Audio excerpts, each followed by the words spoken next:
I bought an apartment on the top floor of an old 5-story building to escape from the noise of the center. Cheap, quiet, the windows overlook the forest beyond the fence. The agent mentioned that the previous tenant had moved out suddenly, leaving the furniture behind. Nerves, probably, he said without looking. I didn't pay attention. The first week was fine. Then I noticed scratches on the closet doors in the bedroom, deep, as if someone had tried to break in. I thought it was cats. But there are no animals in the apartment. Then I found a note under the rug in the bathroom. He knows you're here.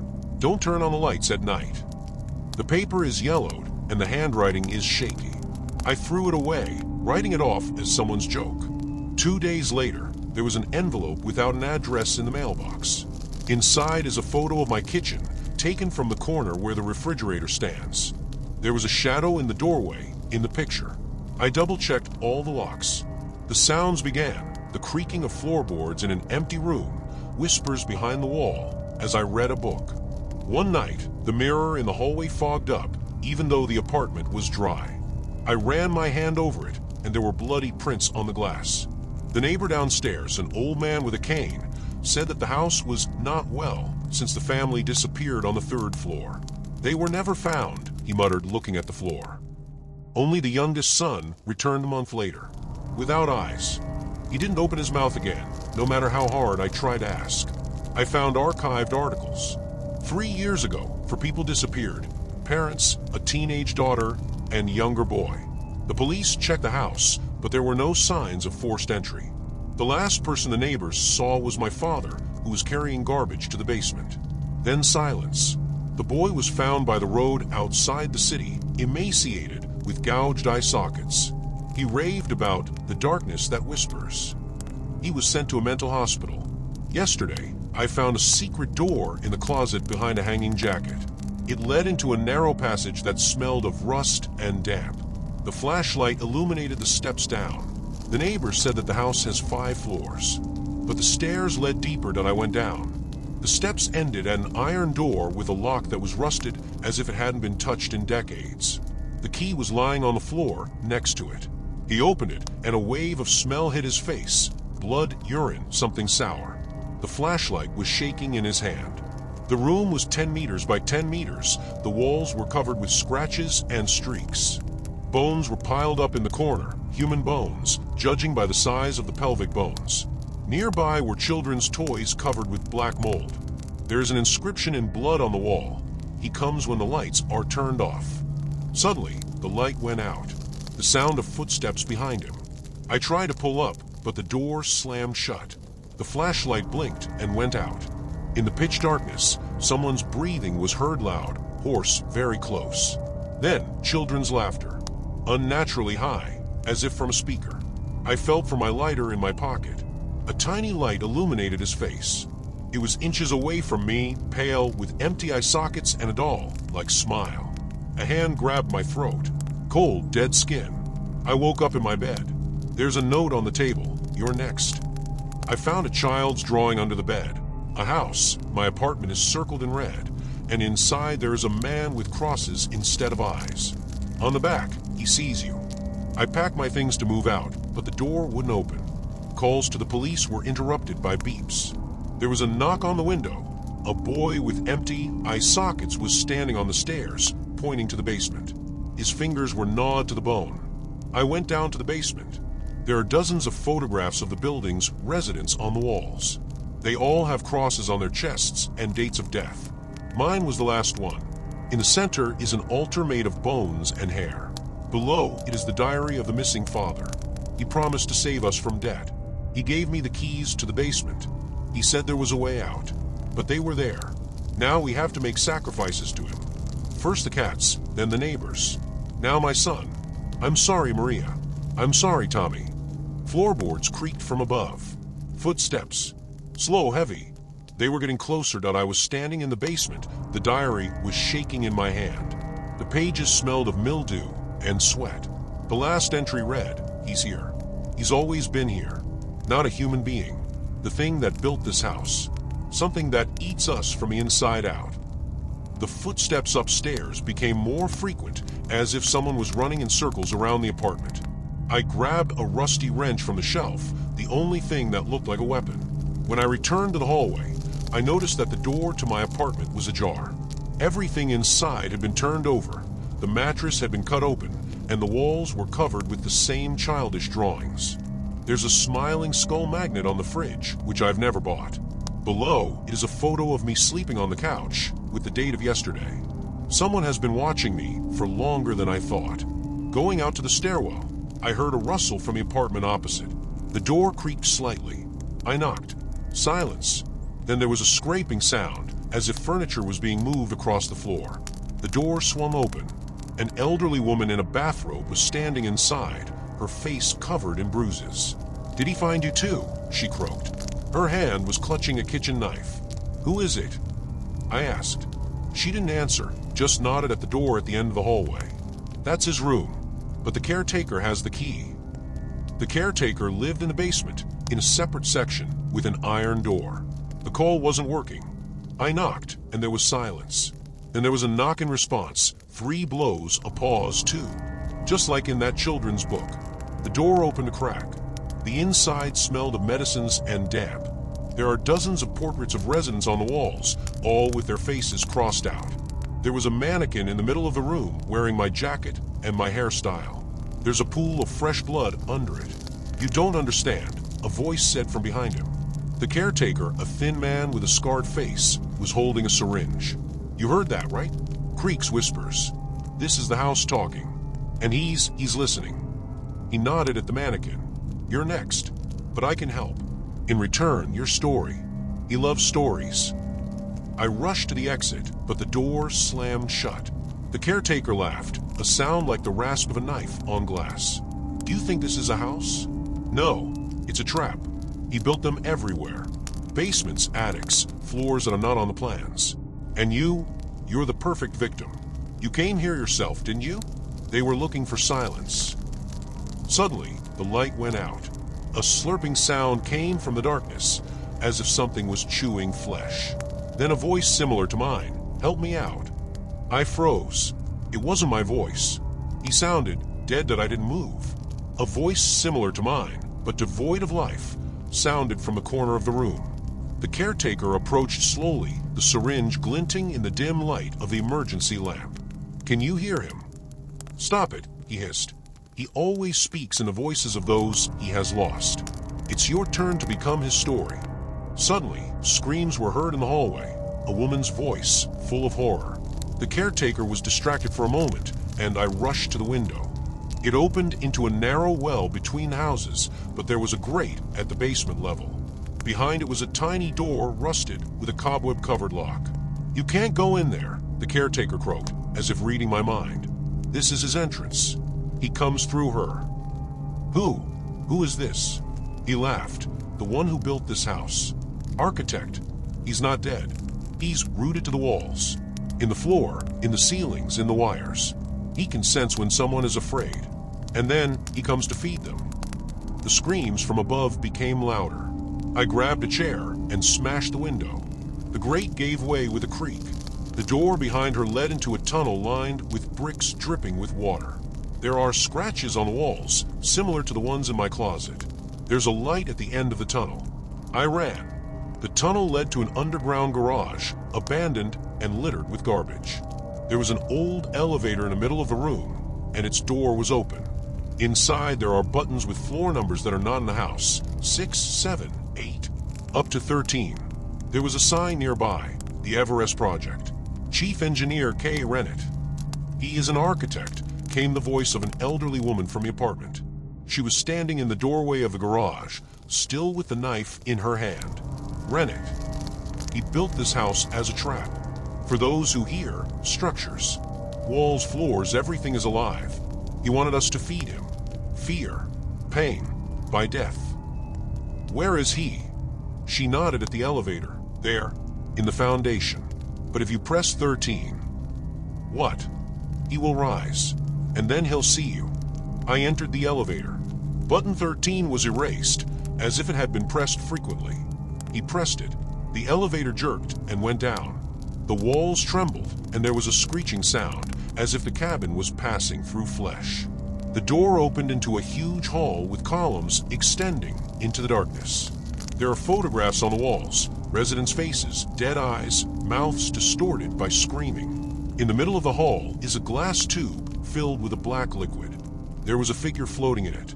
"It's human. You've come," a voice whispered from a speaker in the corner. "I've been waiting for you." You heard the walls. You understand. I went to the pipe. Inside was a man in a 50s suit, skin stretched over bones, eyes closed. But he was breathing. Next to it is a control panel with screen, Project Everest. Status, active. Connected modules, 42-inch. "Who are you?" I shouted. The voice from the speaker laughed. "I am a house. I am you. We are one. You have heard my call. Now you'll stay here. Forever." The screen flashed, revealing the text, "Welcome to the core of the system. Your heart is a new engine." I hit the panel, but the buttons didn't respond. There was a creak from the speaker, as if rusty gears had turned in the walls. The man in the tube jerked, his eyes opened, white without pupils. "You heard my voice in the walls," he croaked. "These are the wires. They transmit vibrations. I learned to speak through them. But you're special. You didn't just hear the sounds. You felt me." "Where am I?" I shouted. "In the foundation, where the pain begins. Do you see the pipes? It's nerves. They are connected to each apartment. I can feel when someone is afraid. Their fear feeds me." I noticed a lever by the wall with the inscription, "System shut down." I rushed to him, but the floor was shaking under my feet. Part of the wall slid away, revealing a shaft with cables pulsing like veins. A robotic arm, similar to a surgical instrument, crawled out of the mine. He reached out to me, making a buzzing sound. "It's not worth it," Rennet whispered. "I need you. You see, I was dying, but the house gave me life. Now I am his heart, and you will become a part of it. Your fear is so pure." Sirens blared from the speakers. The walls shook, and the tiles on the floor began to fall off, exposing the wires. I grabbed a piece of brick and threw it into the glass tube. The crack crept upward, and black liquid gushed onto the floor. Rennet hissed, his body arching. "What have you done? You've killed us all," he yelled. The floor collapsed under my feet. I fell into the darkness, hitting the metal painfully. I turned on the flashlight, and there were pipes around with bodies connected to the life support system. There are labels on the walls. Object number 12, Maria S. Fear of confined spaces. Object number 14, Tommy R. Children's fear of the dark. They were the tenants. They thought they were going crazy. Rennet's voice came from a speaker in the ceiling. "But it's me. I cultivated their fear, amplified it until their minds became suitable for the system. You are the last piece of the puzzle. I won't be able to complete the project without you." The elevator started working again, going down. The door opened, and an elderly woman with a knife stumbled into the room. "He's lying." "Stop it," she screamed. "He's not a heart. He's a cancerous tumor. We have to destroy him." "Anna," whispered Rennet, "you've always been naughty. But your fear, it's so sweet." The woman rushed to the control panel, but the manipulator grabbed her leg. She stabbed the knife into the wire, and the system sparked. "Run." "Stop it," she shouted. "Find the server room. There's his brain." I rushed to the elevator, but the door slammed in my face. A sign was flashing on the wall, "Server room, level B7." Nearby, there is a staircase going down. The steps are slippery from condensation. Anna screamed until the manipulator pulled her into the shaft. The last thing I heard, wires cut the main cable.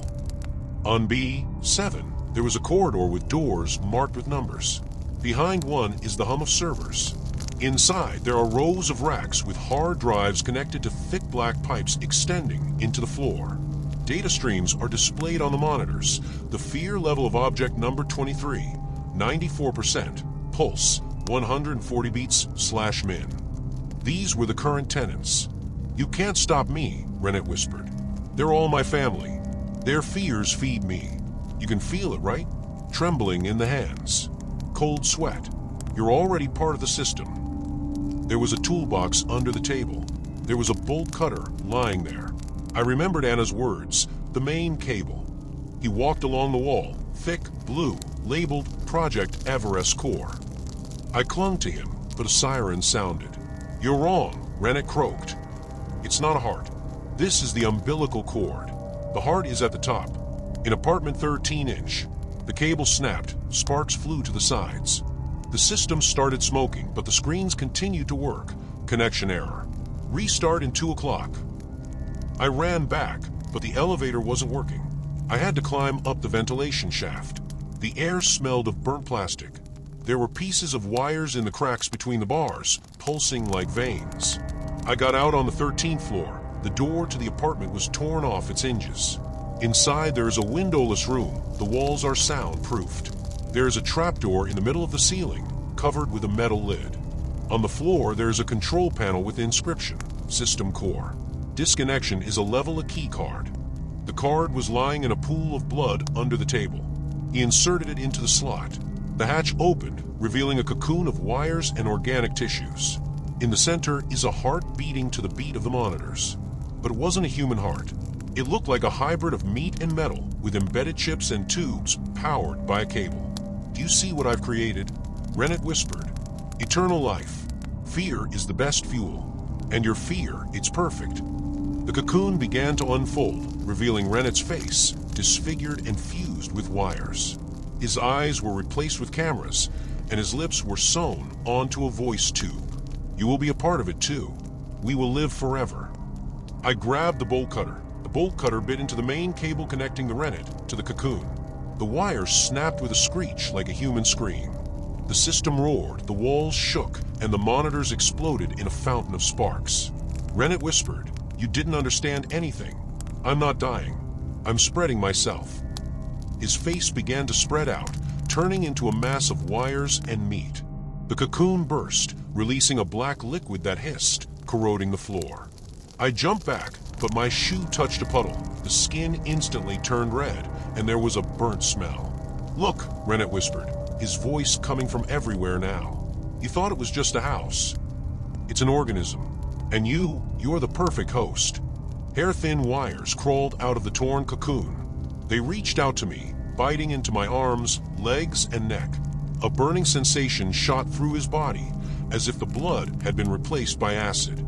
Images flashed before my eyes, the faces of the residents, their last moments, their fears, their pain. It all poured into me. "Can you feel them?" Rennet was laughing. "Their agony, their desperation. It's yours now." I rushed to the exit, but the door was gone. Instead, there's a wall, pulsing like it's alive. There was a scraping sound behind me as a figure rose from the floor, a replica of me, but with a face scarred like the caretaker's. "You're the next caretaker," the copy hissed. "You have to feed the system." I rushed to the window. Did it appear again? Smashed the glass. Beyond it is not a street, but an endless maze of corridors, similar to those in the basement. Anna's figure flashed by in the distance. She was shouting something, but the words were drowned out by the hum of the system. "Run." It came to me. "It's a trap. He wants you to close the cycle." But my legs wouldn't obey me anymore. The wires dug deeper, dragging me back to the cocoon.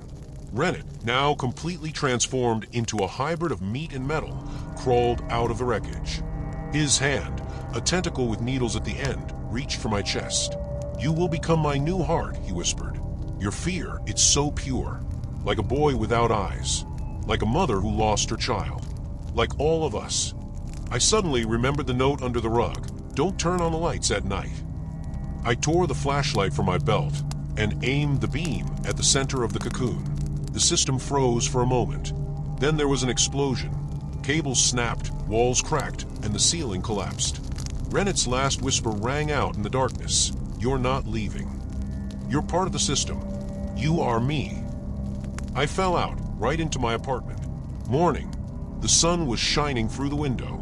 There are keys, a phone, and a cup of cold coffee on the table. Nothing has changed. Only there was a fresh scratch on the wall, as if someone had tried to break in. The door opened. The neighbor came in, an old man with a cane. He smiled with a toothless mouth. It was noisy at night. "Is everything okay?" I nodded, unable to speak. He left, saying goodbye. "He's glad you stayed."